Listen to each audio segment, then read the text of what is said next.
পিলখানা হত্যাকাণ্ডের মাস্টারমাইন্ড শেখ হাসিনার বিচারের দাবি জানিয়েছেন শহীদ পরিবারের সদস্য ও বিএনপি নেতারা। রাজধানীর ইঞ্জিনিয়ার্স ইনস্টিটিউশন মিলনায়তনে আয়োজিত শোক সভায় তারা এই দাবি জানান। অনুষ্ঠানে বিএনপি মহাসচিব মির্জা ফখরুল ইসলাম আলমগীর বলেন, নির্বাচিত সরকার ক্ষমতায় এলেই দেশে শান্তি ফিরবে, তাই ন্যূনতম সংস্কার শেষ করে দ্রুত নির্বাচন দিতে অন্তর্বর্তী সরকারের প্রতি আহ্বান জানান তিনি। হুমায়ুন কবিরের প্রতিবেদন। পিলখানা হত্যাকাণ্ড নিয়ে ইঞ্জিনিয়ার্স ইনস্টিটিউশন মিলনায়তনে শোক সভার আয়োজন করে বিএনপি। অনুষ্ঠানে প্রামাণ্যচিত্রের মাধ্যমে তুলে ধরা হয় 25শে ফেব্রুয়ারির মর্মান্তিক দৃশ্য। এতে শহীদ পরিবারের সদস্যরা বিডিআর হত্যাকাণ্ডের জন্য শেখ হাসিনাকে দায়ী করে তার বিচার দাবি করেন। বিডিআর হত্যাকাণ্ড কোনো হত্যাকাণ্ড ছিল, এটা পরিকল্পিত একটি হত্যাকাণ্ড ছিল, যেখানে শেখ হাসিনা সরাসরি জড়িত।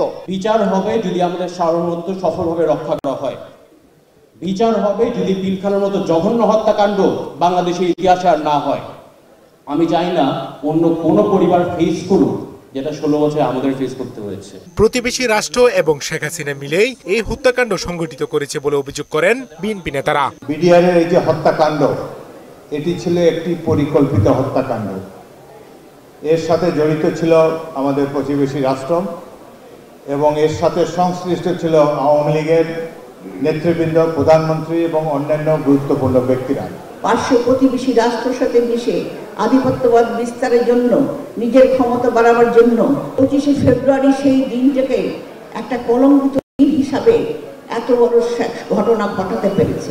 দেশে নৈরাজ্য সৃষ্টির চেষ্টা চলছে জানিয়ে পরস্পরের মধ্যে ঐক্য ধরে রাখার আহ্বান জানান দলের মহাসচিব। বিভিন্ন রকম প্রশ্ন তুলে একটা নৈরাজ্যের দিকে দেশকে নিয়ে যাওয়ার চেষ্টা করা হচ্ছে। যাদেরকে নেওয়া হচ্ছে কাদা ছড়াছড়ি বন্ধ করে, তর্ক বিতর্ক বন্ধ করে সবাই ঐক্যবদ্ধ থাকুন, যাতে করে ঐক্যবদ্ধ থাকার মধ্য দিয়ে আমরা একটা গণতান্ত্রিক জায়গায় পৌঁছতে পারি। শেখ হাসিনা ও আওয়ামী লীগের দেশ বিরোধী চক্রান্ত মোকাবিলায় বিএনপির নেতাকর্মীদের সতর্ক থাকার আহ্বান জানান মির্জা ফখরুল ইসলাম আলমগীর। শেখ হাসিনা আশ্রয় নিয়েছেন সেই দিল্লিতে, ভারতে। সেখান থেকে তিনি চক্রান্ত করছেন, পরিকল্পনা করছেন যে কি করে এই গণ অভ্যুত্থানের এই বিজয়ের সমস্ত ফলাফলকে নস্যাৎ করে দেওয়া যায়। হুমায়ুন কবির, মোহনা সংবাদ, ঢাকা।